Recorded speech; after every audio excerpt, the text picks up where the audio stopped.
말씀은 사도행전 11장 19절로 30절 말씀입니다.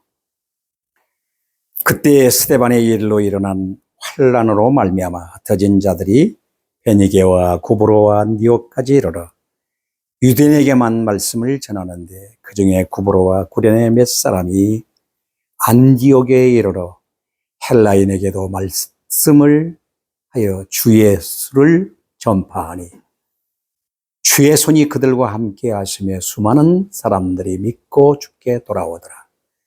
예루살렘 교회가 이 사람들의 소문을 듣고 바나바를 안디옥까지 보내니 그가 이르러 하나님의 은혜를 보고 기뻐하여 모든 사람에게 굳건한 마음으로 주와 함께 머물러 있으라 권하니 바나바는 착한 사람이요 성령과 믿음이 충만한 사람이라. 이에 큰 무리가 주께 더하여 지더라. 바나바가 사울을 찾으러 다소에 가서 만남에 안디옥에 데리고 와서 둘이 교회에 1년간 모여 있어 큰 무리를 가르쳤고 제자들이 안디옥에서 비로소 그리스도인이라 일컬음을 받게 되었더라. 그때 선지자들이 예루살렘에서 안디옥에 이르니 그 중에 아가보라는 한 사람이 일어나 성령으로 말하되 천하에 큰 흉년이 들리라 하더니 글라우디오 때에 그렇게 되니라. 제자들이 각각 그 힘대로 유대에 사는 형제들에게 부조를 보내기로 작정하고 이를 실행하여 바나바와 사울의 손으로 장로들에게 보내니라 하는 말씀입니다. 오늘 본문은 특별히 이방인 전도의 교두보라고 하는 말씀의 제목입니다. 교두보라는 말은 군대 용어요, 군사적 용어. 어떤 진지를 구축하고 적을 막기 위한 그러한 교두보. 또 한 가지는 새로운 일을 시작하고 그 일을 전개해 나가기에 마련된 것을 갖다가 교두보라 이렇게 말합니다. 오늘 본문 성경에 보니 19절 시작이 때에라고 하는 말로 시작을 합니다. 이 때 너무 중요하죠.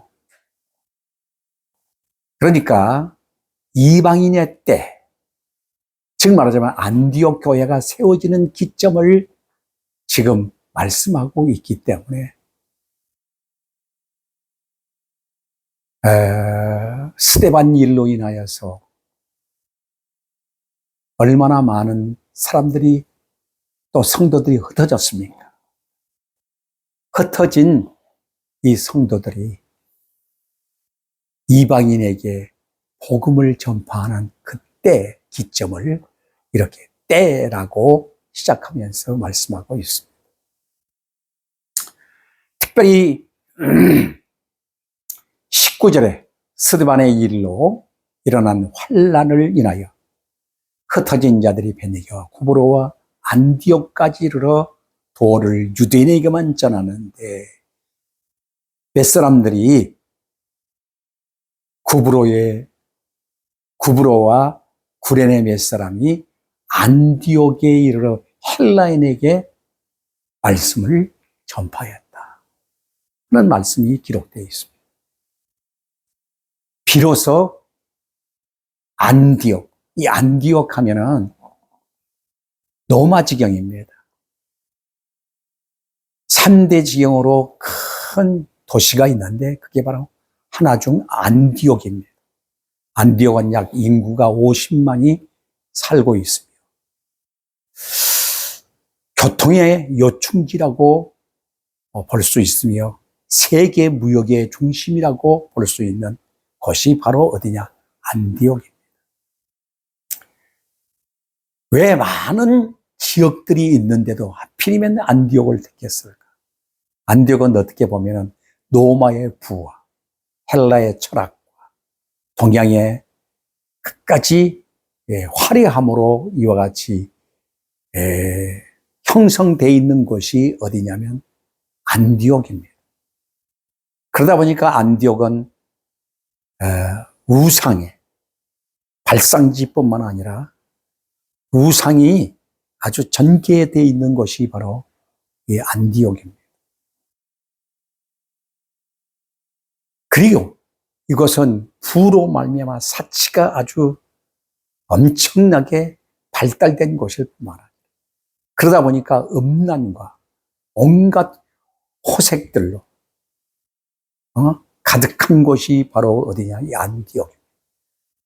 왜 순수한 곳이 아닌 이곳에 하나님께서 선교의 교두부를 마련하셨을까 하는 점입니다.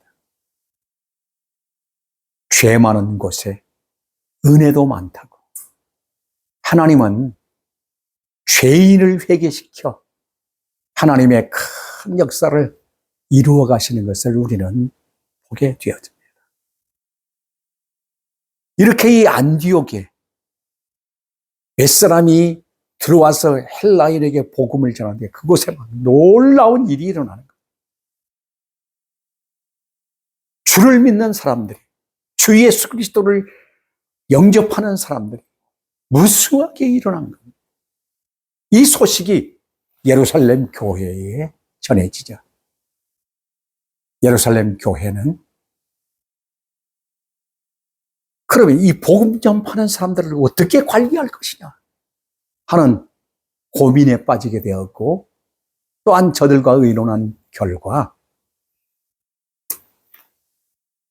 우리가 지도자를 보내자 해서 선택한 사람이 바로 바나바입니다. 바나바가 안디옥에 들어와서 보니까 이건 뭐 어마어마한 하나님의 역사가 일어나고 있는 거예요. 주 예수 그리스도의 복음을 전파하는데 그냥 하나님의 말씀을 막 이렇게 선포만 하면 모든 사람들이 회개하고 통곡하며 주께로 돌아오는 사람들이 얼마나 많아. 오늘 여기 보니까 주께로 돌아온 사람들이 많아. 그러면서 이 안디옥의 이 바나바가 보냄을 받으면서 바나바가 어떤 사람이냐는 것을 여기서 삽입시키고 있습니다. 바나바는 첫째로 착한 사람이라고 했습니다. 착하다 그러니까 그저 두리뭉실 이것도 좋고 저것도 좋고 이런 사람을 갖다가 착한 사람이라고 말하지 않습니다. 착한 사람은 인격적 훈련을 제대로 받은 사람, 지정의의 인격을 바르게 갖추고 훈련된 사람이라는 것. 그 말은 모든 사람을 수용하고 모든 관계성을 바르게 형성할 수 있는 그러한 그릇이라는 뜻입니다. 둘째는 영성 훈련을 바르게 받은 사람, 즉 성령과 믿음이 충만한 사람이라고 말합니다. 성령에 충만하다고 하는 말은 믿음에 충만하다는 뜻입니다. 이런 영성 훈련을 바르게 받은 사람만이 생명을 살릴 수 있는 겁니다. 생명을 살리고 생명을 소중히 여기는 사람이 바로 하나님의 사람이고 지도자인 것입니다. 한마디로 말해서 말씀 훈련, 기도 훈련, 이러한 영적 훈련을 제대로 받은 사람이 바로 생명을 살릴 수 있는 것입니다.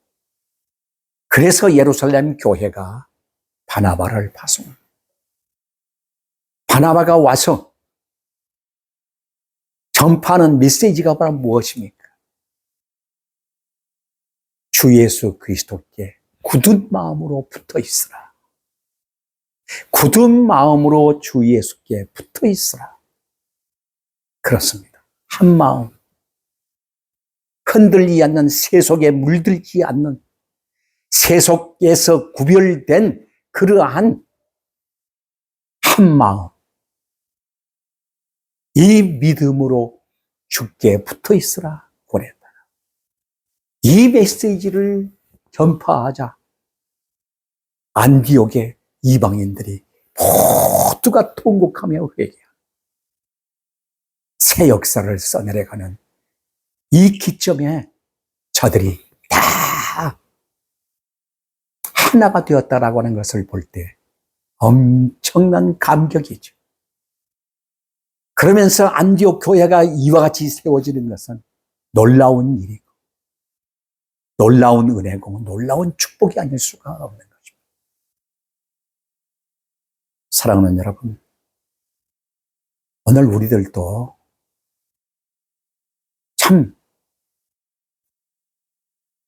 하나님의 백성이라면 먼저 이러한 은혜의 자리에 임해야 되겠고, 이러한 은혜의 자리에서 우리가 흔들리지 아니해야 할 줄 압니다. 그러면서 제자들이 비로소 그곳에서 어떤 사람들이라고 일컬을 받게 됩니까?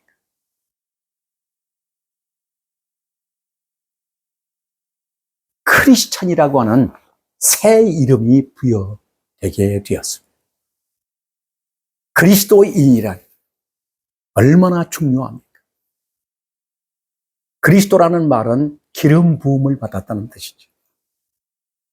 기름 부음을 받았다는 말은, 기름 부음은 구약에 있어서 왕, 제사장, 선지자, 예수님이 이 땅에 오신 목적은 바로 하나님과 인간 사이의 중재자로 오셔서 하나님과 인간과 하나 되게 하심을 이루기 위해 제사장으로 오셨습니다.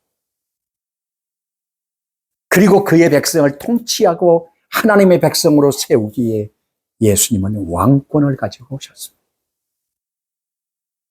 셋째는 예수님은 하나님의 온전한 말씀을, 하나님의 하시는 말씀이 말씀으로 이 땅에 오신 선지자이십니다. 이 삼직이 바로 그리스도라는 말입니다. 메시아라는 말입니다. 그러면 예수 그리스도 안에서 성령으로 오늘 우리가 새 사람이 되고 거듭났다면 이 삼직의 영광스러운 직분을 소유하게 된 것입니다. 왕권으로, 하나님과 인간 사이의 중재자로, 하나님 말씀을 선포하는 선지자로. 그래서 베드로전서 2장 9절의 말씀 보면 우리를 뭐라고 표현하고 있습니까? 택하신 족속, 왕같은 제사장, 그의 나라, 그의 소유된 백성이라고 말씀합니다. 이라는 엄청난 바로 이름이 바로 누구냐? 크리스찬이에요. 그리스도인이에요. 그래서 그리스도인이라는 이 엄청난 자부심, 이 그리스도인이라고 하는 이 영광스러운 이름, 이 이름을 드러내며 살아가야 할 사람들이 바로 누구냐? 크리스찬이에요. 비로소 어디서? 안디옥에서 이 이름이 있게 된 것입니다. 그래서 모두를 지금까지 오면서 뭐라고 말해요? 그리스도인이라, 크리스찬이라고 말합니다. 얼마나 존귀하고 영광스러우면 하나님의 대리자여, 하나님의 말씀의 선포자여, 중재자여, 모두를 굴복시키고 사단의 머리통을 박살내고 그것에 매여 있는 자들을 자유케 하는 이 왕권을 가진 자라고 말하겠습니다. 안디옥에서 이름이 불려진다. 오늘 우리 그리스도인들이 이런 축복자가 되어야 된다 하는 것입니다. 마지막으로 27절로 30절 말씀에 보면 이때에 천하가 크게 흉년이 들리라 하면서 예루살렘에 엄청난 흉년이 몰아닥쳤던 것입니다. 이때에 바나바와 사울의 중재로 인하여서 이방인들이 예루살렘 교회의 어려움을 알고 부조를 하기로 결심을 합니다. 그리고 이방인들이 다 헌금을 해서 이때에 구제를 모교회, 즉 빚진 자의 심정을 가지고 그들은 우리가 이와 같이 영적 복음을 저들을 통해 받았으니 우리는 육적이라도 섬기자 해가지고 로마서 15장 27절에 하는 말씀대로 우리가 빚진 자로서 영적인 빚을 졌으니 육적인 것이라도 섬기자 하는 말씀의 메시지를 부여잡고 그들이 이렇게 섬겨 한 형제가 되어지는 놀라운 일이 여기 기록되고 있습니다. 사랑하는 여러분, 유대인과 이방인이 벽이 높아서 사실 하나 될래 하나 될 수 없고 그들은 굶어 죽어도 이방인들의 도움을 받으려고 하지 않습니다. 그런데 그리스도 안에서 다 성령으로 세례를 받고 복음 안에서 하나 된 저들은 형제입니다. 아버지 하나님 아들 안에 그 안에서 저희들은 아들입니다. 형제로 하나 되어 세계 복음 선교의 새 역사를 써내려가는 부분이 여기 기록되어 있는 것입니다. 오늘 우리들도 막힘이 있다면 걸으십시다. 또한 무엇이 우리를 가로막고 있다면 그것마저도 우리가 뛰어넘으십시다. 예수 그리스도는 우리 모두의 주가 되셨고 성령은 우리 안에 내주에 계시면서 우리를 하나 되게 하시는 영이십니다. 우리도 이 복음 위에 살아갔으면 좋겠고 안디옥 교회의 교두보를 통해서 흘러 내려오는 이 복음이 오늘 우리에게까지 이르게 되었습니다. 우리도 복음 위에 쓰임 받으면 좋겠습니다. 기도하십시다. 자비롭고 은혜로우신 아버지 감사합니다. 모자라기 그지없고 내놓을 곳 없는 죄인 중의 예수를 사랑하여 주셔서 하나님의 거룩한 복음의 말씀으로 저희들을 낳아 복음 증거의 증인들이 되도록 축복하심을 감사합니다. 하나님, 이 놀라운 역사에 내가 있음을 고백하며 오늘도 참된 그리스도인 된 것을 찬양하며 영광을 돌리며 살게 하옵시며 그리스도인이라고 하는 이 자부심을, 이 자긍심을 모두에게 드러내며 살아가게 하옵소서. 감사드리며 예수 그리스도의 이름으로 기도하옵나이다. 아멘.